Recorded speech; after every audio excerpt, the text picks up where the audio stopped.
The most shocking moment came not in a courtroom or a bank, but in a busy Lagos restaurant. Chidera Obi, the girl who once was sick to school, stood frozen in a stained uniform, holding a tray of empty plates. Before her, sneering from a table, were her old friends from Elite Academy. Their leader, a sharp-faced girl named Zainab, pointed a manicured finger and shouted loud enough for the whole restaurant to hear. "Look, everyone!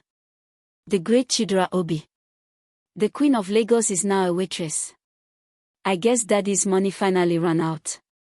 The entire room fell silent, all eyes burning into Chidera. Her face, once used to admiration, flushed hot with a humiliation so deep it felt like a physical wound. She dropped a tray.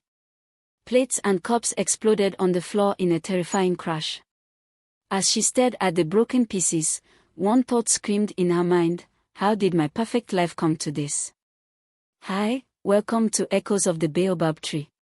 Before we continue our interesting story, we will be glad if you can support the channel by subscribing, giving us a like and share with your loved ones. Thank you. Our story begins many years earlier, in a magnificent white house in Ikoyi, Lagos. It was a bright morning in March, and 3-year-old Adanna Obi sat on a plush carpet. Her mother, Ifeoma, a beautiful woman with a sharp smile, held up a glossy picture. "Say it, my precious gem. C is not for cat. C is for Chanel." Little Adanna clapped her hands, repeating Chanel. Her mother beamed. The walls of her nursery were not covered with alphabet letters or numbers. They were covered with framed advertisements for Dior, Louis Vuitton, and Balenciaga. While other children learned to count with toys, Adanna learned to count the diamonds on a watch. Ifeoma Obi had married into great wealth.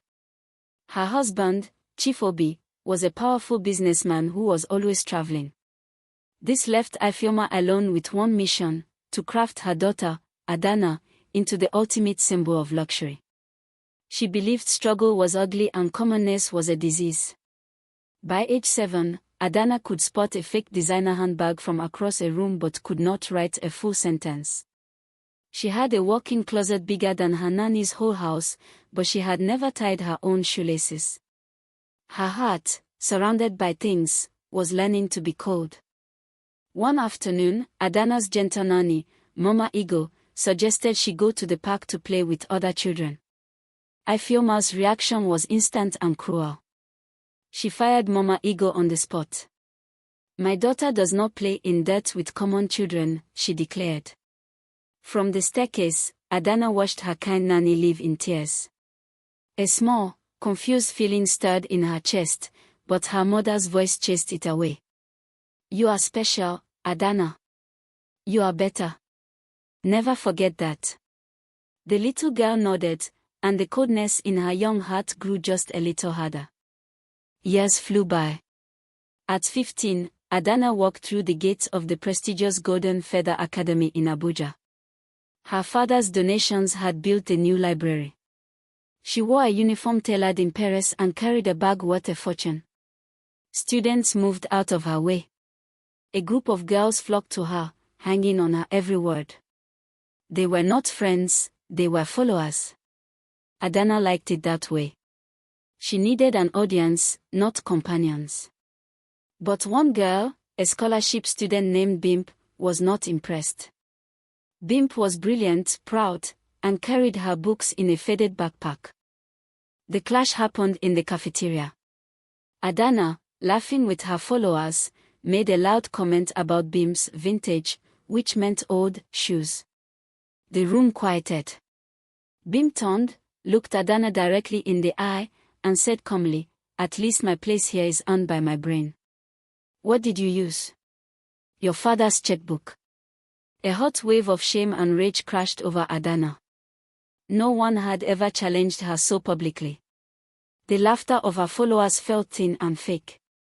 In that moment, Adanna made a choice. Instead of feeling shame, she chose to destroy. The revenge was quiet and cruel. Adanna whispered to her followers. Rumors about Bim stealing and cheating spread like poison. Mean notes appeared in Bim's locker. She She was mysteriously left out of study groups. Adanna's mother, Ifeoma, made a few phone calls to the school board. A month later, Bim's scholarship was re-evaluated and taken away. Adanna watched from her father's luxury car as Bim, carrying her old backpack, walked out of the school gates for the last time. Adanna felt a flicker of something strange, but she pushed it down. She had won. That was all that mattered. At 19, Adanna's world first truly cracked. Her father, Chief Obi, died suddenly of a heart attack. At the lavish funeral in their hometown of Enugu, Adanna wore a black designer dress and huge sunglasses. She did not cry. She shook hands with people she didn't know, while her mother, Ifeoma, wailed dramatically. Adanna felt hollow inside. Her father had been a ghost who provided money but never hugs, never conversations. Now, he was gone. A week later, they sat in a cold lawyer's office in Lagos. The lawyer, Mr. Bello, read the will. Mr. Bello's voice was steady. Chief Obi left his entire estate to his daughter, Adanna. However, there is one condition. He looked directly at her. Adanna must work a normal job for 1 full year. She must live only on the salary she earns. No family money, no credit cards, no secret help. If she completes the year, she inherits everything. If she fails, every naira, every property, will be donated to charity. The room spun. Adanna laughed nervously. It was a joke. But Mr. Bello's face was torn. Ifeoma screamed, "This is impossible. She is my delicate flower." But the will was legal. Adanna had 30 days to find a job or lose her future forever. The job search was a nightmare of humiliation. No one wanted a girl with no skills. Her resume listed expert in luxury fashion and professional shopper. After weeks of failure, with only days left, she got one offer. A small, noisy restaurant in a busy part of Accra called Ayo's Joyful Bites needed a waitress. The owner, Mama Ayo, a large woman with wise eyes, took one look at Adanna's designer shoes and said, "You will not last a week." Those words sparked a fire in Adanna. She would prove her wrong. But on her first day, as she struggled to carry a heavy tray, her expensive perfume mixing with the smell of fried plantains, she felt utterly lost. And then, from the doorway, she heard a voice she knew too well. It was Zainab, her old follower, pointing and laughing with her friends. The tray slipped from Adanna's hands, crashing to the floor in a symphony of shattered ceramic and shattered pride. The whole restaurant was staring. Mama Ayo marched over, her face like thunder. Adanna's new life, barely an hour old, was already in ruins. What would the fierce Mama Ayo do to her now? Mama Ayo did not shout. Her voice was low, a dangerous rumble that cut through the restaurant's stunned silence. She pointed at the broken plates, then at the smacking faces of Zainab and her friends. "You," she said to the rich girls, "are no longer welcome here. Leave. Now." Then she turned her fiery gaze to Adanna, who was trembling, fighting back tears of fury and shame. "And you," Mama Ayo said, "will clean every piece. With your hands. Then you will work 2 extra hours. This is not a playground for your pride." As Zainab and her group flounced out with one last laugh, Adanna knelt on the sticky floor, picking up sharp pieces of her old life, wondering if she would ever be able to put herself back together. For the next week, Adanna moved through her work like a ghost. The humiliation was a heavy coat she could not take off. The other waitresses, Neka and Funk, who had once been amused by her, now offered small kindnesses, a shared snack, a tip on how to balance 3 bowls of soup. Adanna, taught to see kindness as weakness, didn't know how to accept it. She just nodded stiffly. She lived in a tiny, rented room in Accra's Adebroka neighborhood, with a noisy fan and peeling walls. At night, she would stare at the single photo she brought, her and her father, distant and formal. She reread the letter she'd found in his study. Learn who you are when the labels are stripped away. The words felt like an impossible test. A turning point came on a rainy Tuesday. An elderly regular, Papa Joe, came in shivering, his clothes soaked. He ordered only plain tea, counting out coins slowly. Mama Eo brought him a bowl of hot pepper soup and a piece of bread. On the house, Papa, she said softly. Adanna watched, confused. This was not good business. After Papa Joe left, warm and grateful, Adanna asked Mama Eo, "Why did you do that?" "He couldn't pay." Mama Eo wiped the counter, her eyes wise and deep. "This restaurant is not just a business, my daughter. It is a home for the community. We take care of our own. Something your fancy schools never taught you." For the first time, Adanna saw the world not as a hierarchy, but as a web of connections. 3 months in, Adanna began to change without realizing it. She learned the customers' names. She carried old Mrs. Okoro's groceries to her taxi. She saved a portion of her meager tips to buy notebooks for the young children who did their homework in the corner. One afternoon, a little girl dropped her doll in a puddle outside. Without thinking, Adanna rushed out, cleaned the doll with her own napkin, and handed it back. The girl's beaming smile, "Thank you, Auntie," sent a warm, strange feeling through Adanna's chest. It was the first time she had done something kind and expected nothing in return. It felt better than buying the most expensive bag. Her past, however, was not done with her. One evening, her mother, Ifeoma, stormed into the restaurant. She looked out of place, her designer dress too bright for the cozy room. "Enough of this nonsense," Ifeoma hissed, pulling Adanna outside. "I have found a lawyer friend. We can say you were forced to work, that the will is illegal. You don't have to live in this poverty." Adanna looked at her mother's desperate, angry face and saw the truth. Ifeoma wasn't trying to save her, she was trying to save her own lifestyle. "No, Mama," Adanna said, her voice firmer than she felt. "I am finishing the year. For me." Ifeoma's face twisted in betrayal. "You are a foolish girl. You will regret this." She left in a cloud of expensive perfume, leaving Adanna feeling orphaned but strangely free. At the 6-month mark, Adanna received a surprise. An email from BIMP, the scholarship girl she had ruined years ago. With a pounding heart, Adanna opened it. "Adanna, I heard about your father's will from an old schoolmate. I won't lie and say what you did didn't hurt. It nearly broke me. But I survived. I'm at university now.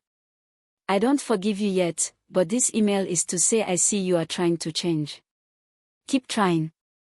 The email was not forgiveness, it was a challenge. Adanna cried for an hour, but they were clean, honest tears. She wrote back a simple, "Thank you. I will." Adanna's new life began to blossom. She became Mama Eo's right-hand woman, using her sharp mind to improve the restaurant's accounts and marketing. Mama Eo called her, "my business daughter." Adanna even started taking free online business courses at an internet cafe. She became real friends with Neka and Funk, sharing laughs and dreams. She learned to cook jollof rice that made customers cheer. The hollow, polished girl was fading, replaced by a woman with calloused hands and a full heart. She barely thought about the inheritance anymore. She was building something herself. With only 1 month left in her year, disaster struck again. Mr. Bello, the lawyer, called urgently. "Your mother, Ifeoma, has filed a lawsuit. She claims your father was mentally unfit and you manipulated him. She is fighting for control of the entire estate." Adanna's new world trembled. The court case was a brutal invasion. Ifeoma's lawyer painted Adanna as a greedy, acting princess pretending to be poor. He showed pictures of her old lavish life. "Isn't this all just a long performance to get the money?" he thundered. Adanna, on the witness stand, looked at her mother, who refused to meet her eye.